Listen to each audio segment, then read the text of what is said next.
तारीख के वो पन्ना जिन्हें वक्त की धूल ने ढांप दिया है, वहां एक ऐसे शख्स का जिक्र मिलता है जिसने खामोश जमीन पर पहली बार तकब्बुर का कदम रखा। एक ऐसा वक्त जब इंसानियत ने तूफान नूह की तबाही के बाद अभी सांस लेना ही शुरू किया था। लोग डरे हुए थे, बिखरे हुए थे, और उन्हें तलाश थी एक ऐसे निगहबान की जो उन्हें तहफ़्फ़ुज़ यानी प्रोटेक्शन दे सके। मगर उन्हें क्या मालूम था कि निगहबान के रूप में वो एक ऐसे दुश्मन को पाल रहे हैं जो आगे चलकर आसमानों के खुदा को ललकारेगा। ये दास्तान है उस पहले शख्स की जिसने बादशाहत की बुनियाद रखी, जिसने पहली बार इंसानों को जंजीरों में जकड़ा और जिसने पहली बार दुनिया को दिखाया कि जुल्म क्या होता है। ये कहानी है नमरूद बिन कुश की, दुनिया का पहला टायरेंट। तूफान नूह ने दुनिया को साफ कर दिया था। हजरत नूह अलैहिस्सलाम की कश्ती जब जूदी पहाड़ पर रुकी तो नई दुनिया की शुरुआत हुई। हजरत नूह के 3 बेटे थे, साम, हाम और याफिस। नमरूद का ताल्लुक हाम की नस्ल से था। वो कुश का बेटा था और हजरत नूह का परपोता। नमरूद जब पैदा हुआ तो वो जमाना शिनार, मेसोपोटामिया की तहजीब का था। उस वक्त दुनिया में कोई शहर नहीं थे, कोई कानून नहीं था, लोग कबायली जिंदगी गुजारते थे। मगर नमरूद आम बच्चों जैसा नहीं था। रिवायात कहती हैं कि वो बचपन से ही निहायत तवाना, कदावर और ज़हीन था। उसके अंदर ताकत की एक ऐसी भूख थी जो कभी ख़त्म नहीं होती थी। वो सिर्फ एक शिकारी यानी हंटर बनना नहीं चाहता था, वो इंसानों का शिकारी बनना चाहता था। नमरूद की असल ताकत उसकी तलवार नहीं, उसका दिमाग था। उसने देखा कि लोग भूख और खौफ के मारे बिखरे हुए हैं। उसने पहली बार दुनिया में सेंट्रलाइज्ड पावर का तसव्वुर पेश किया। उसने दुनिया के 4 बड़े शहर तामीर किए, बेबीलोन यानी बाबल, उरुक, अक्कड़ और कैलने। नमरूद ने एक निहायत चालाकी से फूड मोनोपोली शुरू की। उसने गन्ने यानी ग्रेन के अजीम गोदाम बनाए। उसने कानून बनाया कि कोई भी किसान या चरवाहा डायरेक्ट खाना नहीं बेच सकता, सब कुछ बादशाह के गोदाम में आएगा। जब लोगों को भूख लगती वो नमरूद के दरबार में आते। यहीं से उसने टैक्स सिस्टम की बुनियाद रखी। वो खाना देने के बदले लोगों से उनकी आज़ादी छीनता था। उसने लोगों को बताया, मैं तुम्हें खाना देता हूँ, मैं तुम्हें दुश्मन से बचाता हूँ, इसलिए तुम्हारा माल, तुम्हारी औलाद और तुम्हारी जान मेरी मिल्कियत है। ये दुनिया की पहली ऐसी हुकूमत थी जहां इंसान इंसान का गुलाम बन चुका था। उसने सदियों पुरानी बार्टर सिस्टम को खत्म करके अपनी मर्जी का निजाम चलाया। ताकत का नशा जब हद से गुजरता है तो इंसान अपनी औकात भूल जाता है। नमरूद ने जब देखा कि पूरी दुनिया उसकी मुट्ठी में है तो उसके अंदर का तकब्बुर बेदार हुआ। उसने ऐलान कर दिया कि वो सिर्फ बादशाह नहीं है, वो खुदा है, नाउजुबिल्लाह। उसने कहा, जमीन पर रिस्क मैं देता हूँ, मौत और जिंदगी का फैसला मैं करता हूँ, तो फिर मेरे ऊपर कौन सा खुदा है। उसने अपने लिए अजीम महल और बुत खाने बनवाए। उसने लोगों को मजबूर किया कि वो उसके नाम की तस्बीह पढ़ें। उसने अपने दिमाग में एक ऐसी जन्नत तामीर कर ली थी जहां वो अकेला मालिक था। मगर नमरूद को डर था, आसमानों का डर। उसे खौफ था कि कहीं आसमान से दोबारा तूफान ना आ जाए जो उसकी इस खूबसूरत सल्तनत को बहा ले जाए। इसी खौफ और गुरूर के मिलाप ने उसके दिमाग में एक ऐसी इमारत का ख्याल डाला जिसने दुनिया की तारीख बदल दी। उसने अपने वजीरों को बुलाया और हुक्म दिया, एक ऐसा मीनार खड़ा करो जो आसमानों के बादलों को चीर दे। मैं देखना चाहता हूं कि आसमान का खुदा कहां है। नमरूद की सल्तनत का उरूज हो चुका था, मगर ये तो सिर्फ शुरुआत थी। अभी बाबिल का मीनार बनना बाकी था, अभी आसमानों से जंग का ऐलान बाकी था, और अभी दुनिया के उस अजीम नबी हजरत इब्राहीम अलैहिस्सलाम का आना बाकी था जो नमरूद के इस कागजी महल को गिराने वाला था। मगर क्या बाबिल का मीनार कभी मुकम्मल हो सका? और नमरूद ने खुदा होने का दावा कैसे साबित करने की कोशिश की? देखिए इस दास्तान का अगला हिस्सा, बाबिल का मीनार और खुदाई का दावा। क्या आपने कभी सोचा है कि इंसान की अना यानी ईगो कितनी ऊंची हो सकती है? शिनार की जमीन पर एक ऐसा ढांचा खड़ा हो रहा था जो कुदरत के उसूलों को ललकार रहा था, یہ ٹاور آف بیبل تھا، ایک ایسی عمارت جو مٹی اور پتھر سے نہیں بلکہ نمرود کے خوف اور غرور سے بنی تھی۔ یہ مینار آسمانوں کو چھیرے گا اور دنیا میرے بادشاہ کے قدموں میں ہوگی۔ لوگ کہتے تھے کہ اس کی چوٹی آسمان کو چھو رہی ہے، مگر نمرود کے لیے یہ صرف ایک عمارت نہیں تھی، یہ اس کی فتح کا اعلان تھا۔ وہ دنیا کو دکھانا چاہتا ہے کہ وہ زمین کا ہی نہیں بلکہ آسمانوں کا بھی مالک ہے۔ مگر اسی مینار کے سائے میں قدرت ایک ایسی تبدیلی کی تیاری کر رہی تھی جو نمرود کے اس کاغذی محل کو راکھ بنا دینے والی تھی۔ تاریخ دان اور اسلامک سکالرز بتاتے ہیں کہ بابل کا مینار اس زمانے کا ایک انجینئرنگ معجزہ یعنی مارول تھا۔ نمرود نے عام پتھر استعمال کرنے کے بجائے اینٹوں کو آگ میں پکا کر مضبوط کرنے کا حکم دیا۔ یہ فائر بیکڈ برکس کا پہلا بڑا استعمال تھا۔ آگ کو اور تیز کرو، یہ اینٹیں پہاڑ سے بھی زیادہ سخت ہونی چاہیے۔ ان اینٹوں کو جوڑنے کے لیے مٹی نہیں بلکہ بٹمن یعنی ایک قسم کا سیاہ تار یا ایسفالٹ استعمال کیا گیا تاکہ یہ عمارت کسی بھی طوفان یا پانی کا مقابلہ کر سکے۔ اس مینار کی اونچائی کے بارے میں مختلف روایات ہیں، مگر کہا جاتا ہے کہ یہ 5000 کیوبٹس تقریباً 2300 میٹر اونچا تھا، اتنا اونچا کہ مد و جزر یعنی ٹائیڈز اور بادل اس کے درمیان میں نظر آتے تھے۔ نمرود کا مقصد واضح تھا، اگر آسمان کا خدا دوبارہ طوفان بھیجے تو میں اس سے بھی اونچا کھڑا ہوں۔ یہ ڈیوائن ججمنٹ کا مذاق اڑانا تھا۔ بادلوں کو دیکھو، اب ہم خداؤں کی بستی کے قریب ہیں۔ اس نے ہزاروں لوگوں کو اس کام میں جھونک دیا، جو گرتا وہ مر جاتا، مگر کام نہیں رکتا تھا۔ جب مینار تیار ہو گیا تو نمرود کے اندر کا انسان مر چکا تھا۔ وہ اب صرف بادشاہ رہنے پر راضی نہیں تھا۔ اس نے دربار لگایا اور اعلان کیا، میں نے زمین کو فتح کر لیا ہے، اب آسمان کی باری ہے۔ روایات میں آتا ہے کہ اس نے آسمان کی طرف تیر چلایا اور اللہ کے حکم سے وہ تیر خون آلود ہو کر واپس گرا۔ نمرود نے لوگوں کو دکھایا اور کہا، دیکھو، میں نے آسمان کے خدا کو بھی نعوذ باللہ زخمی کر دیا ہے۔ یہ وہ وقت تھا جب دنیا میں شرک اور بت پرستی آئیڈولٹری نے جنم لیا۔ نمرود نے اپنے نام کے بت بنوائے اور حکم دیا کہ ہر شخص اسے سجدہ کرے۔ اس نے رزق کو اپنا محتاج بنا لیا تھا، جو اسے خدا مانتا اسے کھانا ملتا، جو انکار کرتا وہ بھوکا مرتا۔ پوری سلطنت میں نمرود کا نام گونج رہا تھا، مگر زمین کی گہرائیوں میں ایک نئی سرسراہٹ شروع ہو چکی تھی۔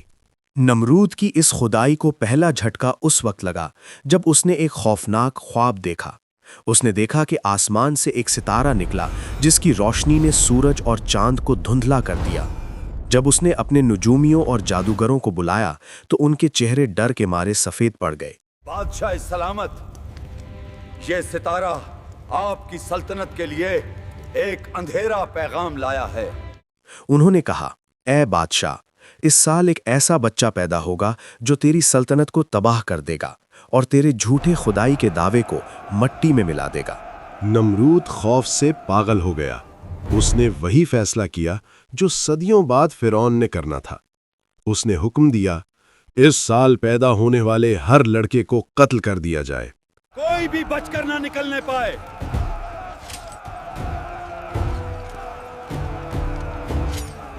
ماؤں کی چیخیں بیبلون کی گلیوں میں گونجنے لگیں۔ نمرود نے سمجھا کہ اس نے موت کو شکست دے دی ہے، مگر وہ بھول گیا تھا کہ جسے اللہ بچانا چاہے اسے پوری دنیا مل کر بھی کچھ نہیں بگاڑ سکتی۔ نمرود کے سپاہی گلی گلی قتل و غارت کر رہے تھے، مگر ایک ماں نے اپنے بچے کو بچانے کے لیے شہر سے دور ایک غار کا رخ کیا۔ یہیں پر دنیا کے اس عظیم نبی کی پیدائش ہوئی جنہیں ہم ابراہیم علیہ السلام کے نام سے جانتے ہیں۔ وہ بچہ جو نمرود کے تکبر کو روندنے والا تھا، وہ اندھیری غاروں میں پروان چڑھنے لگا۔ وقت گزرتا گیا، ابراہیم علیہ السلام جوان ہوئے۔ انہوں نے ستاروں کو دیکھا، چاند کو دیکھا اور سورج کو دیکھا، اور ہر بار کہا، یہ میرا رب نہیں ہو سکتا۔ انہوں نے اس واحد خدا کو تلاش کر لیا جس کا نمرود منکر تھا۔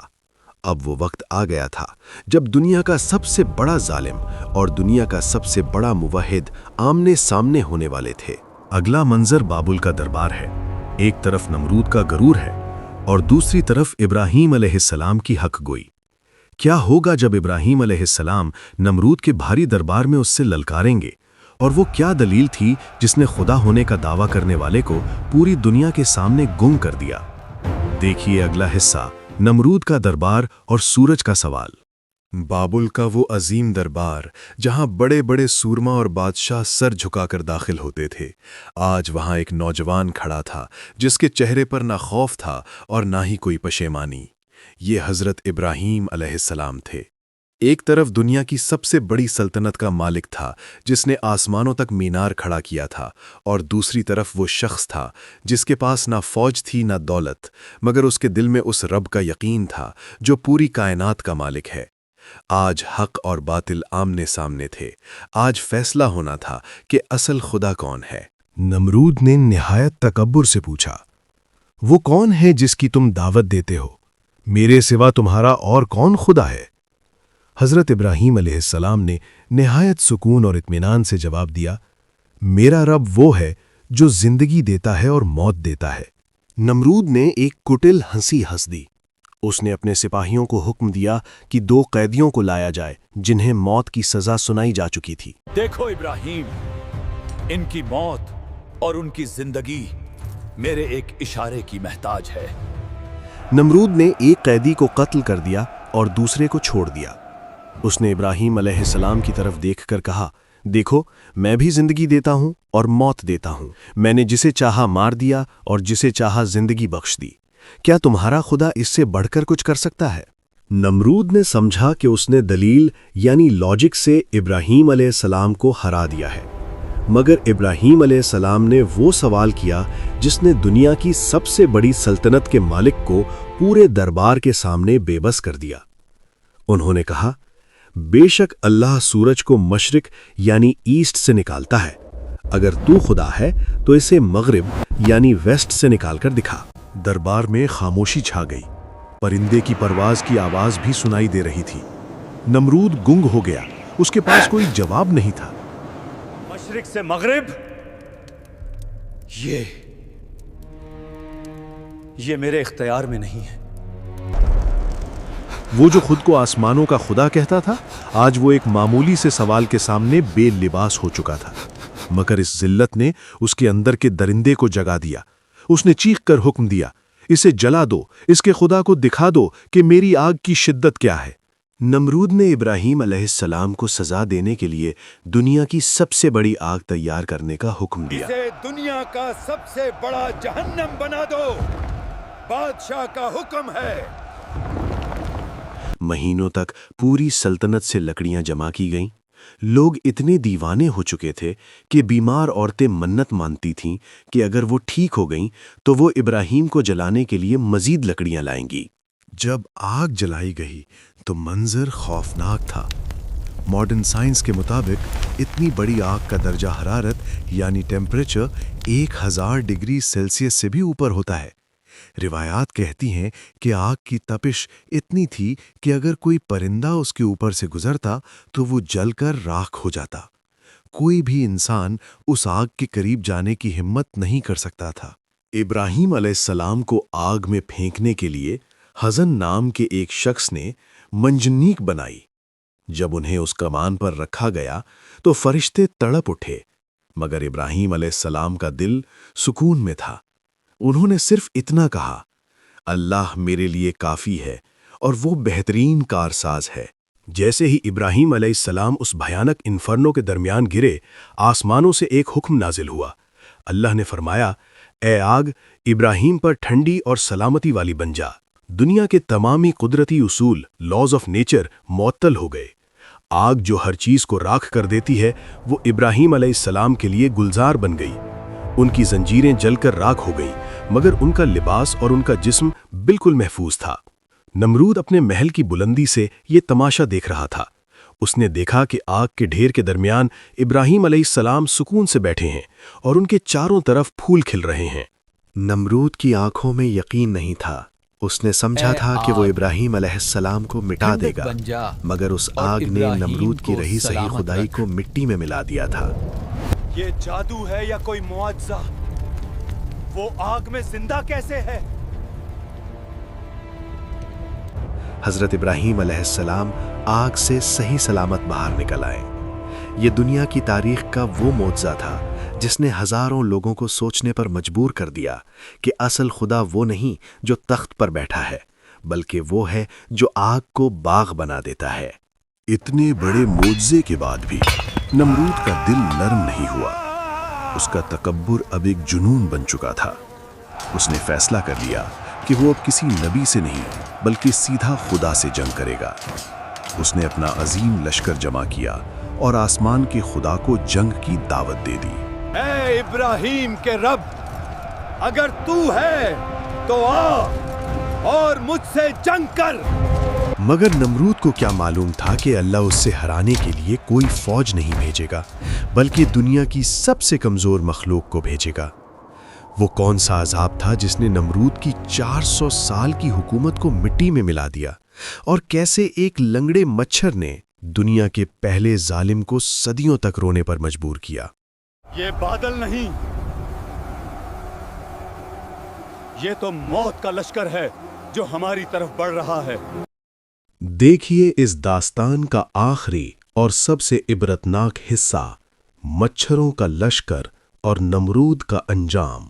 जब दुनिया के किसी जालिम की पकड़ का वक्त आता है तो अल्लाह उसे ढील देता है ताकि वो अपने गुनाहों का घड़ा पूरा भर ले। नमरूद ने समझा कि वो आग को फतह कर चुका है। उसने अपने 1 लाख से ज्यादा सिपाहियों का अजीम लश्कर जमा किया और बेबीलोन के मैदान में निकल आया। उसने आसमान की तरफ देखकर ललकारा, ऐ इब्राहिम के खुदा, अगर तू है तो आ और मुझसे जंग कर। देख मेरी ताकत, मेरी फौज और मेरी सल्तनत। वो पागल हो चुका था। वो समझता था कि खुदाओं की जंग तलवारों और नेज़ों से लड़ी जाती है, मगर आसमानों का मालिक जब किसी को जलील करना चाहता है तो वो किसी तूफान या जलजले को नहीं भेजता, वो दुनिया की सबसे कमजोर मखलूक को भेजता है। अचानक मैदान जंग में हवा का रुख बदला।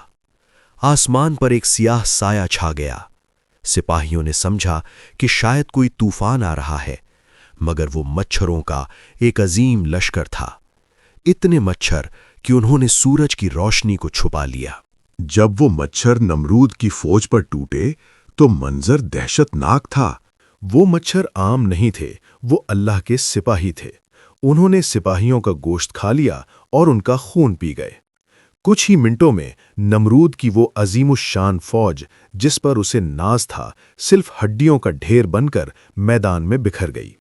सोने की ढाल और लोहे की ज़रा उन्हें अल्लाह के इस मामूली से लश्कर से ना बचा सकी। नमरूद ने जब अपनी फौज को मिट्टी में मिलते देखा तो उसका गरूर खौफ में बदल गया। वो अपनी जान बचाकर भागा और अपने मजबूत किले फोर्ट्रेस में दाखिल होकर हर दरवाजा बंद कर लिया। नमरूद ने समझा कि वो किले की दीवारों के पीछे महफूज है, मगर अल्लाह का फैसला हो चुका था। अल्लाह ने एक लंगड़े मच्छर को हुक्म दिया जिसका एक पर यानी विंग टूटा हुआ था।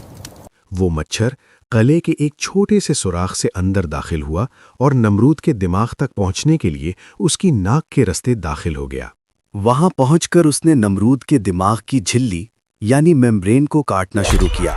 नमरूद के सर में ऐसी शदीद तकलीफ शुरू हुई कि वो पागल होने लगा। उसे सुकून सिर्फ तब मिलता जब कोई उसके सर पर जोर से चोट मारता। उसने अपने मुलाजमों को हुक्म दिया कि वो भारी हथौड़ों, मैलेट्स और जूतों से उसके सर पर मारे ताकि उस मच्छर की गूंज थोड़ी देर के लिए रुक जाए। मारो, जोर से मारो। मेरे दिमाग में जो शोर है उसे खामोश करो। दुनिया का वो बादशाह जो लोगों से सजदा करवाता था, आज वो लोगों से अपने सर पर जूते खाने की इल्तिजा कर रहा था। तारीखदान लिखते हैं कि नमरूद 400 साल तक इस अजाब में रहा, उतने ही साल जितने साल उसने तकब्बुर से हुकूमत की थी। 1 साल के बदले 1 साल का अजाब। एक दिन नमरूद की तकलीफ इतनी बढ़ गई कि उसने अपने सबसे पुरएतमाद मुलाजिम को इशारा किया कि वो मजीद जोर से मारे। मुलाजिम ने खौफ और दबाव में आकर हथौड़ा इतनी जोर से मारा कि नमरूद की खोपड़ी फट गई। वो शख्स जिसने आसमानों तक मीनार खड़ा किया था, वो शख्स जिसने आग को आग न समझा था, आज वो एक मामूली से कीड़े के हाथों जलीलो ख्वार होकर मर गया। जब वो मरा तो वो खुदा नहीं था, बल्कि एक इबरत का निशान था। न उसकी फौज काम आई, न उसका बाबिल का मीनार, और ना ही उसका सुनहरी ताज। अल्लाह ने दुनिया को दिखा दिया कि तकब्बुर की हर इमारत रेत की दीवार होती है। आज बाबुल की वो गलियां खामोश हैं। बाबुल का मीनार मट्टी का ढेर बन चुका है। नमरूद का नाम आज सिर्फ इबरत के लिए लिया जाता है। उसने दौलत जमा की, ताकत बनाई, मगर शुक्र भूल गया। ये कहानी सिर्फ नमरूद की नहीं, हर उस शख्स की है जो अल्लाह की दी हुई नेमतों पर गरूर करता है। सोचिए, अगर अल्लाह एक मच्छर से सल्तनतें गिरा सकता है तो हमारी क्या हैसियत है। नमरूद मारा गया, मगर उसका किस्सा आज भी पुकारता है, गरूर से नहीं, शुक्र से जियो, क्योंकि मौत का मच्छर किसी भी वक्त दिमाग में दाखिल हो सकता है। नमरूद मर गया, मगर सवाल ये है कि वो अजीम शान सल्तनत कहाँ गई। आज इराक की तपती हुई रेत के नीचे दबे हुए वो खंडर गवाही देते हैं कि यहाँ कभी दुनिया का सबसे ऊंचा मीनार खड़ा था। बाबिल का वो मीनार जिसे नमरूद ने अपनी खुदाई का निशान बनाया था, आज वो सिर्फ मट्टी का एक ढेर है। तारीखदान कहते हैं कि जब अल्लाह का अजाब आया तो ना सिर्फ नमरूद मारा गया, बल्कि उसकी पूरी तहजीब को ऐसी बिखरा दिया गया कि लोग एक दूसरे की जुबान तक भूल गए। तुम्हारी जुबान अचानक मुझे पराई क्यों लग रही है? मैं तुम्हें समझ नहीं पा रहा। यहीं से दुनिया में मुख्तलिफ जुबानों, लैंग्वेजेस का आगाज हुआ। अल्लाह ने उनके इत्तिहाद को, जो जुल्म पर मबनी था, इंतशार में बदल दिया। अल्लाह का इंसाफ हमेशा बराबर होता है। नमरूद पहला जालिम था जिसे मच्छर के जरिए जलील किया गया, मगर तारीख ने खुद को सदियों बाद फिर दोहराया। रोमन एम्परर टाइटस, जिसने जेरूशलम में कुद्स को तबाह किया था, उसका अंजाम भी बिल्कुल नमरूद जैसा हुआ। उसे भी एक मच्छर ने नाक के रास्ते दिमाग में दाखिल होकर सदियों तक तड़पाया। क्यों? क्योंकि अल्लाह दुनिया को बताना चाहता है कि जो बादशाह अपने सर पर गुरूर का ताज सजाते हैं, उनकी सजा उन्हीं के सर में रखी गई है। नमरूद ने 400 साल तक गुनाह किए तो 400 साल तक जूते खाए। टाइटस ने मुकद्दस जगहों की बेहुरमती की तो उससे भी वैसी ही मौत मिली। ये दुनिया एक मुकाफाते अमल है, यहां जो बोओगे वही काटोगे। हम नमरूद की कहानी सुनते हैं और हैरान होते हैं, मगर क्या हमने अपने इर्द गिर्द देखा है? आज के टावर ऑफ बेबल ब्रिक्स के नहीं, बल्कि टेक्नोलॉजी, पैसे और ताकत के हैं। आज का इंसान फिर से समझने लगा है कि वो कुदरत को काबू कर सकता है। वो समझता है कि उसके बनाए हुए हथियार और उसकी साइंस उसे हर अजाब से बचा लेगी। मगर याद रखिए, नमरूद के पास भी उस वक्त की बेहतरीन टेक्नोलॉजी थी। उसके पास भी दुनिया का सबसे बड़ा ग्रेन सिस्टम था, मगर जब अल्लाह की पकड़ आई तो सारी साइंस और सारी दौलत धरी की धरी रह गई। नमरूद का किस्सा हमारे लिए एक आईना है। यह हमसे सवाल करता है, क्या तुम भी अपने रिस्क को अपनी मेहनत समझते हो? क्या तुम भी अपनी ताकत पर मगरूर हो? याद रखिए, हर नमरूद के लिए एक मच्छर काफी होता है। हमने इस डॉक्यूमेंट्री में देखा कि कैसे एक बादशाह ने दुनिया को अपने कदमों में झुका लिया, मगर अल्लाह के एक मामूली से हुक्म ने उसे मिट्टी में मिला दिया। हजरत इब्राहीम अलैहिस्सलाम का यकीन जीत गया और नमरूद का तकब्बुर हार गया। ये दास्तान हमेशा जिंदा रहेगी ताकि आने वाली नस्लें जान सकें कि असल बादशाहत सिर्फ अल्लाह की है। उम्मीद है कि नमरूद की ये इबरतनाक दास्तान आपके दिलों में शुक्र और आजिज़ी यानी ह्यूमिलिटी पैदा करेगी। अगर आपको हमारी ये मेहनत पसंद आई है तो इस वीडियो को अपने दोस्तों और घर वालों के साथ ज़रूर शेयर करें। कमेंट में बताएं कि आप अगली डॉक्यूमेंट्री किस टॉपिक पर देखना चाहते हैं, हज़रत मूसा और फ़िरौन या फिर कौम आद। मैं हूं आपका होस्ट और आप देख रहे थे आदम वाक़ियात। अल्लाह हम सबको गुरूर से बचाए और हमेशा शुक्र करने वाला बनाए। अल्लाह हाफ़िज़।